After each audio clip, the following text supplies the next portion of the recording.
இறையேசுவில் பிரியமான சகோதர சகோதரிகளே, நமது ஆண்டவர் இயேசு கிறிஸ்துவுடைய திருப்பெயரால் உங்களுக்கும் உங்கள் குடும்பத்தில் இருக்கிற அனைவருக்கும் அன்பும் சமாதானமும் மகிழ்ச்சியும் உண்டாவதாக. அன்புமிக்கவர்களே, பிப்ரவரி மாதம் 17ஆம் தேதி தாயாம் திரு அவை மரியாயின் ஊழியர் சபை நிறுவனர்களான 7 புனித நிறுவனர்களுடைய நினைவு நாளைத்தான் கொண்டாடுகிறது. நாளை நம்ம திருநூற்று புதனை தவக்காலத்தை தொடங்க இருக்கிறோம். இந்த ஒரு அருமையான தினத்துல இந்த 7 புனிதர்களுடைய வாழ்வு நமக்கு ஒரு சவாலாக இருக்கிறது.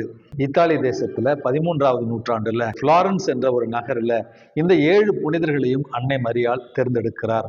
இந்த 7 புனிதர்களில் இருவர் ஏற்கனவே திருமணமானவர்கள், மற்றும் இருவர் ஏற்கனவே திருமணமாகி மனைவியை இழந்தவர்கள், மற்ற 3 திருமணம் ஆகாதிருந்தவர்கள்.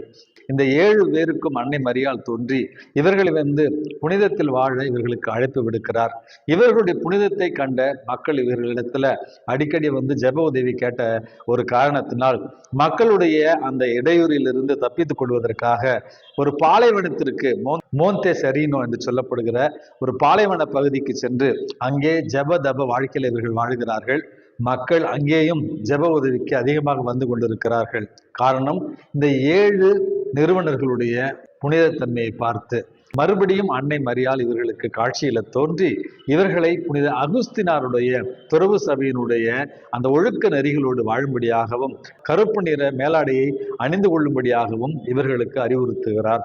அதற்கு பிறகு வானதூதர் ஒருவருடைய கைகளில் இந்த 7 நிறுவனர்களுடைய 7 புனித நிறுவனர்களுடைய பெயர்களும் பொறிக்கப்பட்டிருந்தன. அன்புமிக்கவர்களே, இந்த 7 புனிதர்களும் மரியாயின் ஊழியர் சபை என்கிற துறவு சபையினுடைய நிறுவனர்கள் என்று அழைக்கப்படுகிறார்கள். புனிதத்தில் வாழ்ந்த இந்த 7 நிறுவனர்களும் இறை வார்த்தையை அறிவிக்கிற ஒரு அடிப்படையான ஒரு பணியையும் அன்னை மரியாளுடைய வியாகுலங்களை சிந்திக்கிற ஒரு துறவு சபையாகவும் தங்களுடைய துறவு சபையினுடைய உறுப்பினர்கள் வியாகுல அன்னைக்கு தங்களையே ஒப்பு கொடுக்கிற ஒரு பழக்கத்தையும் இந்த வியாகுல அன்னையினுடைய பக்தி முயற்சியை உலகமெங்கும் கொண்டு சென்ற ஒரு துறவு சபையாகவும் இருக்கிறது. ஆங்கிலத்தில் சர்வைஸ் என்று சொல்லப்படுகிற இந்த புனித மரியாயினுடைய ஊழியர் சபை இன்றைக்கு உலகம் முழுவதும் பறந்து விரிந்து நற்செய்தி பணியையும் அன்னை மரியாளுடைய பக்தி முயற்சியையும் இன்றளவும் மிகச் சிறப்பாக செய்து கொண்டிருக்கிறார்கள்.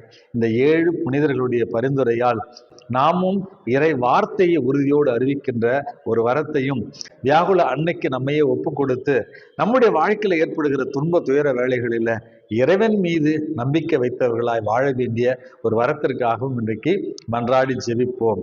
அன்புமிக்கவர்களே, இன்றைக்கு நற்செய்தி வாசகத்துல நமது ஆண்டவர் இயேசு கிறிஸ்து சீடர்களோடு படகுல பயணித்துக் கொண்டிருக்கிறார்.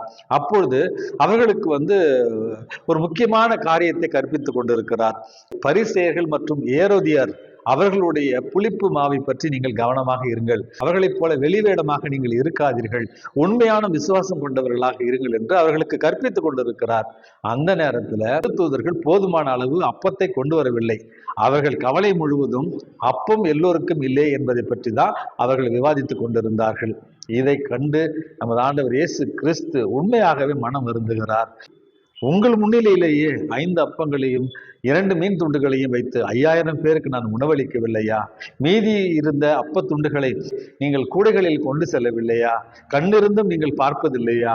காதிருந்தும் நீங்கள் கேட்பதில்லையா என்று இறை பிரசன்னம் அவர்கள் அருகில் இருந்தும் அவர்கள் நம்பிக்கை குன்றியவர்களாய் உலக காரியத்தில் இருந்ததைத்தான் இன்றைக்கு சுட்டி காட்ட விரும்புகிறார்.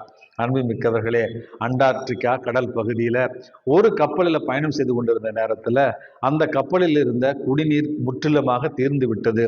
மிக அச்சத்தோடும் கலக்கத்தோடும் அவர்கள் என்ன செய்வது என்று தெரியாமல் அருகில் இருந்த ஒரு கப்பலுக்கு அவர்கள் சமிகை செய்கிறார்கள், ஒரு செய்தியை அனுப்புகிறார்கள் டெலகிராம் வாயிலாக. குடிப்பதற்கு எங்களுக்கு தண்ணீர் இல்லை, தயவு செய்து ஏதாவது உதவி செய்து எங்களுக்கு குடிப்பதற்கு தண்ணீர் கொடுங்கள் அப்படி என்று. அப்பொழுது அந்த மற்ற கப்பல், செய்தி அனுப்பப்பட்ட கப்பலில் இருந்து ஒரு செய்தி வருகிறது, நீங்கள் இருக்கிற பகுதியிலேயே உங்களுடைய வாளிகளை கீழே இறக்கி அங்கிருக்கிற தண்ணீரை எடுத்து பருகுங்கள் என்று. முதலில் சந்தேகித்த அந்த கப்பல் தலைவன் கடைசியில வாளிகளை கீழே இறக்கி அவர்கள் கப்பல் நின்று கொண்டிருந்த இடத்தில் இருக்கிற தண்ணீரை எடுத்து அவர்கள் சுவைத்த பொழுது அழகான சுவையான தூய்மையான அது குடிநீராக இருந்தது. அன்புமிக்கவர்களே, அந்த கப்பலை சுற்றி அவ்வளவு சுவையான குடிநீர் இருந்தும் கடைசி வரையில தாகத்தால் அவர்கள் தவித்துக் கொண்டிருந்தார்கள். இதுபோலதான் இறைவனுடைய பிரசன்னம் நம்மை சூழ இருந்தாலும் பல நேரங்களில் அவர் நம்பிக்கையால் இறை பிரசன்னத்தை உணராமல் இருக்கலாம். இறை பிரசன்னம், இறை பராமரிப்பு ஒவ்வொரு நாளும் நம்மை வழி நடத்தி கொண்டிருக்கிறது. இறை பிரசன்னத்தை உணர்ந்தவர்களாய், இறை பராமரிப்பில் நம்பிக்கை வைத்தவர்களாய் அன்றாட நம்முடைய இந்த மனித வாழ்வை இறைவனுடைய திருக்கரங்களை பற்றி கொண்டு பயணிப்போம். எல்லாம் அல்ல இறைவன், தந்தை, மகன், தூய ஆவி உங்களையும் உங்கள் குடும்பத்தில் இருக்கிற அனைவரையும் நிறைவாக ஆசீர்வதித்து பாதுகாத்து வழி நடத்துவாராக. ஆமேன்.